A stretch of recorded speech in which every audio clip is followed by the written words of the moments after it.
Europe.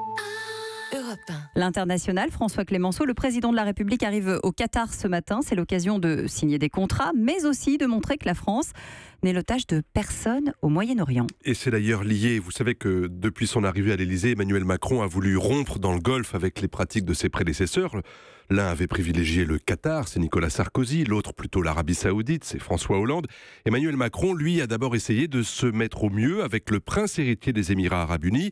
Et puis là-dessus, la crise au sein du Conseil de coopération du Golfe a éclaté. Le Qatar, vous le savez, s'est retrouvé isolé, banni, sous blocus.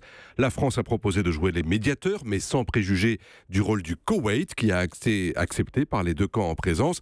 Et avant-hier, pour la première fois, les dirigeants de ce Conseil se sont d'ailleurs réunis pour la première fois.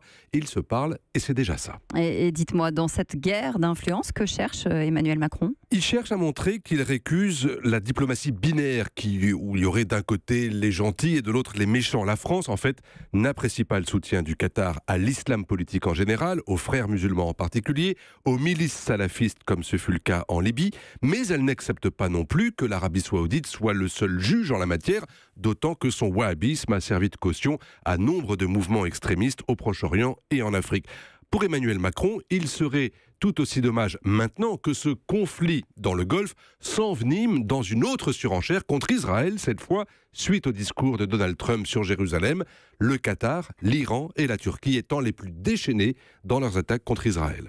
Tout cela, évidemment, sur fond de gros contrats. Oui, alors avec des fournitures d'armes, on parle d'une douzaine de Rafales, l'accord pour la construction du métro de Doha, Emmanuel Macron pourrait signer pour 5 milliards d'euros de contrats au Qatar.